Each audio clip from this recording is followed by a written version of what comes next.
Ben grew up in Guatemala. He moved down when he was 5, and I met him for the first time when my church went on a mission trip. I was 14 years old, and we took the youth group to Guatemala and ended up staying at Ben's parents' house, actually. So we became good friends pretty quickly, and I just loved what Bethel was doing in Guatemala and the people that were there. They were really special people. At such a young age, I didn't quite understand in what way they were special. I could just feel it, and I could see that God was working there. And so I went back the next year and the year after that, just always on the short-term missions with my church. And by the time I graduated high school, I asked Ben's parents if I could intern for Bethel for the summer before going off to college. And I spent 3 months there, and Ben actually wasn't there at the time. He had just moved back to the States to go to college. I stayed with his family and just really got to know Bethel even more and the people of Guatemala. And at that point, I was, I guess, old enough, mature enough to pinpoint what was so special about them. And it was their joy.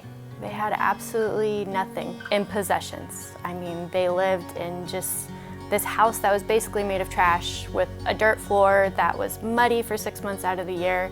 But they just had such joyful spirits, and they really knew God and were thankful for what He had given them. It was very inspiring and very touching, and by the end of that summer, I was almost positive that God was calling me to move to Guatemala and work with Bethel. Did my whole freshman year and went back to Guatemala the next summer to intern again, and that time Ben was actually home for the summer visiting, and we ended up reconnecting and had a lot of deep conversations and realized that God had us on the same path.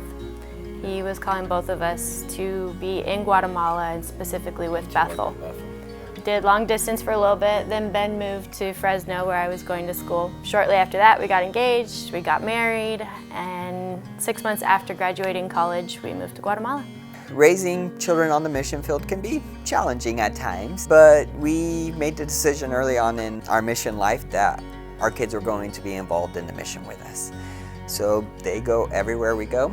They travel with us, they go on the job sites, and you know, God has blessed us with really good children who are very chill. For both pregnancies, we prayed that God would bless us with children that could handle the life that He's called us to.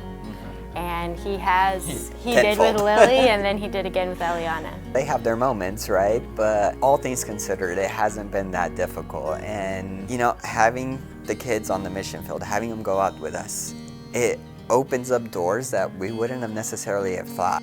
It's a major icebreaker. You walk in with 2 little kids, and it just starts us off on a right foot to be able to really talk about the families and get to know them. Just the small thing of letting one of the ladies carry Eliana, carrying a baby, it makes their day, and it's something they're going to remember for a very long time. And it can bring joy in what is oftentimes a hard life.